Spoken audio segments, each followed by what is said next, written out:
Benavidez, Morel, let's talk about it. It was a really, really good fight this past Saturday. Very main eventful. I'm not going to talk about the undercards because I did not watch them. Wait a minute. Because I did not watch them. Why did I not watch them? I was watching Royal Rumble. You guys know me that at heart, I love me some wrestling. Exceptions when there's a really good fight that I need to see. And then there was like an okay PLE. I'm like, okay, I'll watch the fight. In this particular case, I didn't care about the undercard because I thought they were going to be more predictable than what I thought. Jesus Ramos got his knockout, like I said. I didn't expect the Fiorello Pitbull to go 12 rounds and be a war from what I heard. And of course, I thought Brandon Fiorello was going to watch Fulton, and Fulton outboxed him in a very close quarters, boring-ish fight. I don't know what Figueroa was doing, and that guy just has your number, man. But let's talk about the main event. Benavidez Morel. I definitely had my questions answered. Could have been better. It could have been better for Morel if he started sooner. What did I think about the fight? Okay, here we go. For those 12 rounds, I noticed that Benavidez still has bad on. He's still bad on his feet. He's still bad on his feet. He's still bad on his feet because on that knockdown, he tripped over. Because he did kind of block it with the arm, but he tripped over. So he's still unbalanced. He still has his footwork, whatever you want to call it, really, really bad. And it just sucks because someone who has 10 years in that boxing world should be able to learn how to use his feet by now, especially if you want to consider yourself like the higher end of the A sides or the B sides or the mega stars of boxing. I understand that some boxers don't ever get to that level, but make it far because of their power and all that. Benavidez still throws a lot of boxing punches. Benavidez still throws a lot of fucking punches all the way into the 12th. That's actually great. Is it his stamina or is it something else that he's doing? Only he knows that, and I'm not going to say anything else. That's one. Two, the little tactics that he was using, like the pulling, kind of illegal. Punching the arm, not illegal. That was beautiful. The way he was landing. The guy just doesn't have power, so he has to overwhelm you. We know this though. We know that Benavidez has never had power. So when he started talking shit on his little promoting the fight that I'm gonna knock you out, it's like, with what? You've never had power. So I hate it when they start like that. We knew coming in that Morel was the guy with the power. We knew that Benavidez was gonna stand in front of him to trade. I don't know if Morel was hurt because he played it good if he was. I don't know that. So I can't really touch much if he was hurt or not. But he wasn't letting go in the beginning.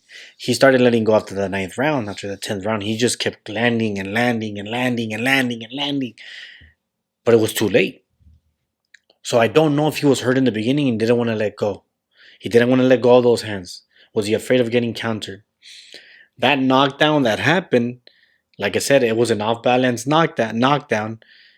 He ends up getting a minus point because he landed after the ring, at a point taken away because he landed after the bell. Which, I mean, I was okay. I was not, whatever. It didn't affect me because why? I had Benavidez up by then. It was 7-4. 7-4. No. I think it was 6-4. 7-3. That's the 11th. 7-4. He wins that one. So I already had Benavidez by then like 7-3.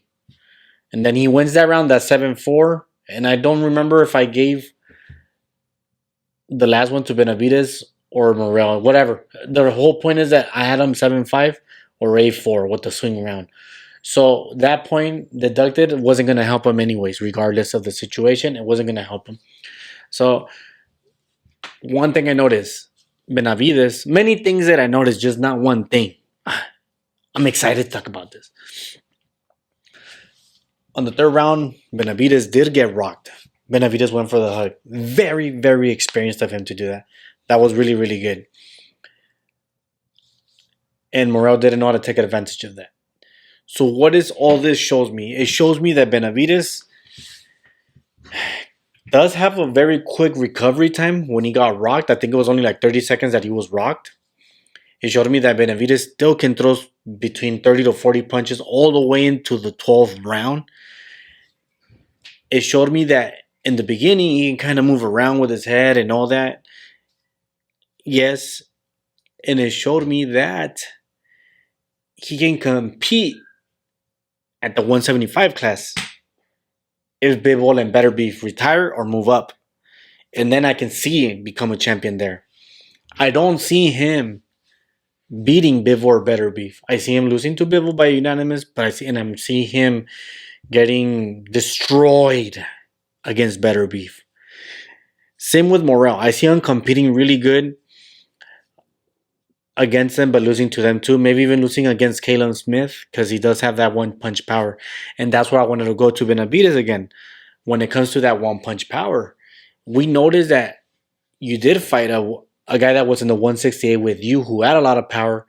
But then as soon as he went to 175, he doesn't have that power, but he does drop you. So that means that you kind of have of a chin to get rocked, but not dropped yet. But because you have bad footwork, you're always going to get dropped. So maybe even an Anthony Yarde can go in through and punch you and knock you out. Maybe a Kalen Smith can do those one-punch powers. Lyndon Arthur can possibly outbox you.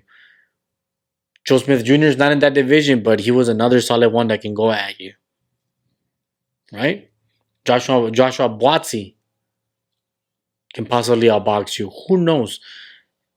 There's a lot of questions, but meaning for me, Benavidez can definitely make this a 50-50 fights, 60-40 types with all those boxers in the rings, with the exception of Bivol and Better Beef. I do believe he loses to both.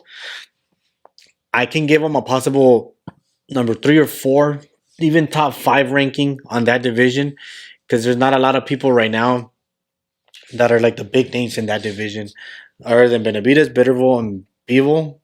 Vosdick is semi-retired, so you can't really count him. Kalen Smith has his second loss.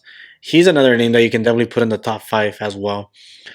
If Benavidez does not fight Better Beef Bivol winner, he wants to move up to fight Zurdo, I would say fight Yard. Get accustomed to the 175 pound. Fight Kalen Smith. Get accustomed to that 175 pound. Fight Joshua Boatsy. Fight the loser or fight the winner of that fight. Don't go move up to another weight class unless you can make 175, and that's why you're losing steam at the end. Because he did get tired. He was fuming. Now I don't know if because 175 is too heavy for him, or because he's already outgrown the 175 division. There's a lot of questions in that regard, which maybe we'll see in the future after February 22nd to see who's the winner. And it is what it is, man. I'm happy that I got some answers. What's my take on Bivol versus Better Beef? My take is this.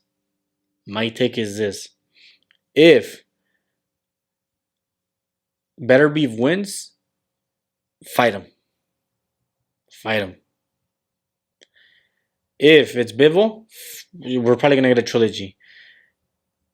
Canelo, if he's going to fight him, I still see Canelo winning, but it's not as distant as I had. I used to have it like 65-35.